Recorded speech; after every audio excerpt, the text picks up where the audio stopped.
আজকে আমরা দুজন সুবিধাবাদী সুশীল বুদ্ধিজীবীদের নিয়ে আলোচনা করব। তারা দুজন রুমিন ফারহানা এবং ফজা পাগলা।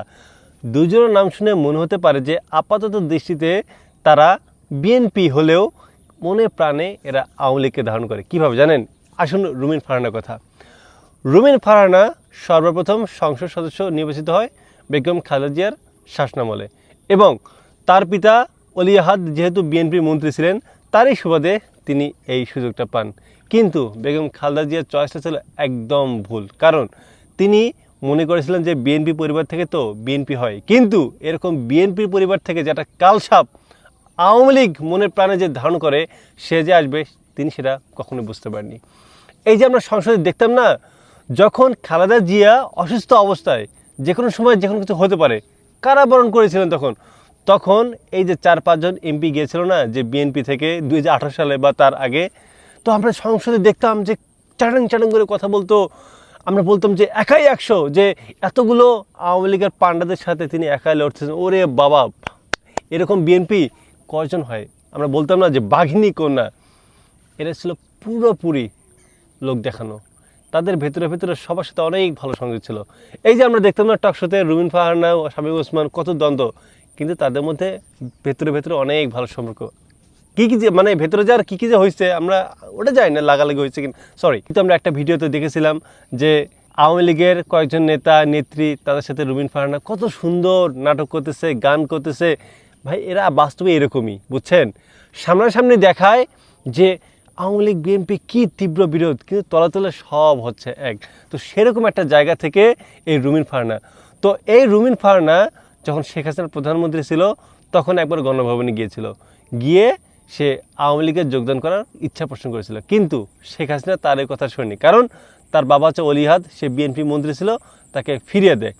এছাড়াও সে যখন বিএনপির লোকদের ওপর কী পরিমাণ নির্যাতন দেখলে, ক্রস ফায়ার, খালেদা জিয়া কারাগারে ছিলেন, তখন সেই সময়ে এরকম একটা দুশ্চরিত্র মহিলা শেখ হাসিনার কাছে প্লট বরাদ্দ চেয়েছিল। এখন আপনি বলেন, আপনার নেতাকর্মীরা মার খাচ্ছে, বাসায় থাকতে পারতেছে না, আপনার নেত্রীকে মিথ্যা মামলায় তাকে কারাগারে রেখেছে, আপনি তার কাছে যাবেন প্লট নিতে? এদের কি বলুন, এদের মতো নিকৃষ্ট লোক আপনি কই পাবেন?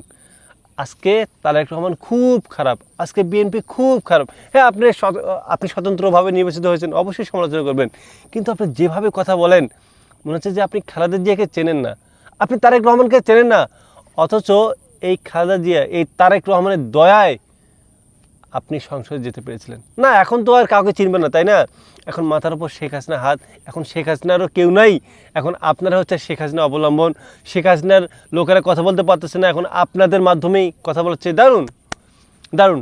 তো আর কি বলবো এনাকে নিয়ে? ফজা পাগলাকে মনে হয় যে ভাই এক ধরম হচ্ছেন, এই যে মনে হচ্ছিল এক জুতা মারি, বুঝছেন? একে মনে হয় এই হারামজাদাকে মনে হয় জুতা মারি। এই হারামজাদা আওয়ামী লীগের ছাত্রলীগ থেকে আসছে বিএনপিতে। এই হারামজাদা, তুই বিএনপিতে আসছিস, তুই জানিস না স্বাধীনতা ঘোষককে, যুদ্ধ কে করেছে? এই হারামজাদা বলে কিনা যে শেখ মুজিবের নেতৃত্বে যুদ্ধ হয়েছে, এছাড়াও স্বাধীনতা ঘোষণা দিয়েছে শেখ মুজিব, 24শে আন্দোলন যারা ছিল সব রাজাকার। এই হারামজাদা, এই তুই কাদের রাজাকার বলিস? 24শের আন্দোলনে শুধু কি আমাদের মতো লোকেরাই ছিল? তারেক রহমান নেতৃত্ব দেয়নি? তিনি ভিডিও কলে সবাইকে একত্রিত হতে বলেনি? তুই তো রাজাকার, তো শুধু আমাদের বলিসনি, তুই রাজাকার তোর নেতা তারেক রহমানকে বলতেছিস। অবশ্য তুই তারেক রহমানকে নেতা মানিস, সেটা আমরা খুব ভালোভাবে জানি। তোর মতো ফজা পাগলা অন্তর যে শেখ হাসিনা এছাড়াও শেখ মুজিব যে থাকবে সেটা আমরা খুব ভালোভাবে জানি। তোর মতো ফজা পাগলাকে যে কেন যে বিএনপি নমিনেশন দিল, তোর মতো পাগলা এই জোগলাকে, এই পাগলাটা বিএনপির মধ্যে যেদিন থেকে ঢুকছে বিএনপি একদম মারা শেষ। মানে সামনে পিছে যেভাবে পাচ্ছে বিএনপি একদম মারা শেষ। এখানকার টকশোতে ডাকছিল, এই ভাই এই টকশোতে কি এই পাগলাকে আপনার ডাকেন কেন ভাই? হ্যাঁ, এই ফজা পাগলাকে আপনার ডাকেন কেন? এই ফজা পাগলাকে ডাকছে, ফজা পাগলাকে প্রশ্ন করছে যে 24শে আন্দোলনে এতগুলো মারা গেছে, আর নাটক শুরু।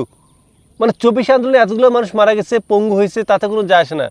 পুলিশ মারছে, শেখ হাসিনা কি আসলে কি সে পালিয়ে গেছে? নাটক। এই হারামজাদা, শেখ হাসিনা ও পালায়নি, ওকে কি মানে বরণ করে নিছে ভারত? তোদের মতো হারামজাদা আর এতে এ কিসে মুক্তিযোদ্ধার ভাই, ওর সামনে কেন ভাই বীর মুক্তিযোদ্ধা? ওই হারামজাদা কিসে যুদ্ধ করছে? যুদ্ধ যারা করছে তারা এরকম হয়, এরকম এদের মতো অমানুষ হয়? এগুলো সব ভুয়া মুক্তিযোদ্ধা। এই একটা আবার কি ওই যে কাদেরিয়া বাহিনী, কাদের সিদ্দিকী, বঙ্গবীর, কিসের বলেন না বঙ্গবীর, এরা সব ভুয়া। এরা সব ছিল রক্ষী বাহিনীর সদস্য। এদের বাপ মা গেছিল হচ্ছে ওই যে এদের মাগুলো ছিল হচ্ছে ওই যে ভারতে আশ্রিত অবস্থায়, তখন তো কিছু মানে কি বলবো আর, যাই হোক এরা হচ্ছে সেই টাইপের, এরা ছিল রক্ষী বাহিনী যারা দিনে দুপুরে মেয়ে মানুষ পাইলে ধর্ষণ করতো, খুন করতো। এরা হচ্ছে সেই টাইপের। এদেরকে আপনি মুক্তি বাহিনী যদি বলেন তাহলে মুক্তিযোদ্ধাদের, এদের যদি আপনি মুক্তি বাহিনী বলেন বা মুক্তিযোদ্ধা বলেন তাহলে মুক্তিযোদ্ধাদের অপমান করা। এদের মতো হারামজাদা, এদের মতো কুলাঙ্গার কখনো মুক্তিযোদ্ধা হতে পারে না। আর এদেরকে ঠাই দিচ্ছে হচ্ছে বিএনপি যে অবস্থাতে কি আমি কিছু বুঝি না, কিন্তু একে যদি বিএনপি থেকে বের করতে না পারে, বিএনপি কিন্তু এখন মারা খাচ্ছে, সামনেবার কিন্তু আরও মারা খাবে। আরটা আছে নীলুফার মণি। এর মতো নষ্টাদের কি বলেন, এরা বিএনপিতে ঢুকছে মনে হচ্ছে যে বিএনপিকে ধ্বংস করার জন্য। মানে ন্যূনতম না আছে খালেদা জিয়া, না তারেক রহমান, না জিয়াউর রহমান, এদের প্রতি খুব শ্রদ্ধাবোধ কিছু নেই। এরা গেছেই হয়তো কামাইয়ের জন্য। ও বলতেছে নাকি টকশোতে যে আমার যদি কোনো সমস্যা হয় আমি তো অবশ্যই ভারতে যেতেই পারি। শেখ হাসিনা গেছে তো কী হয়েছে, মানে ওর কাছে শেখ হাসিনা পালনটা ভালো লাগে না। হ্যাঁ, ব্যবসাতে যে ভাটা পড়ছে আমরা তো জানি, ব্যবসাতে ভাটা পড়ছে। তারেক রহমান আসছে, দুর্নীতি লাগাম টানছে, ভালো তো লাগে না, তাই না? তো আমরা খুব ভালোভাবে জানি। তো এই হচ্ছে এদের মতো বিএনপি, মানে নামে বিএনপি কিন্তু ভেতর হতে অবস্থা এরকম। তো এরকম আরও কয়েকজন আছে যারা বিএনপির ভেতর ঢুকছে মূলত বিএনপিকে মারার জন্য। তো এদের বিরুদ্ধে যদি তারেক রহমান সাহেব বা বিএনপি যদি হাইকমান্ড যদি ব্যবস্থা গ্রহণ করতে না পারে, তাহলে কিন্তু দিন শেষে কিন্তু বিএনপির জনগণ কিন্তু একদম মারা খাবে। তো আশা করি এই বিষয়টা আপনার যথাযথভাবে দেখবেন। আর অন্ততপক্ষে এই ফজলু পাগলাকে লাথি মেরে বের করে দেন। ফজলু পাগলাকে দেখলেই সারা মেজাজটা রাগ হয়ে যাচ্ছিল, ফজলু পাগলা সারা।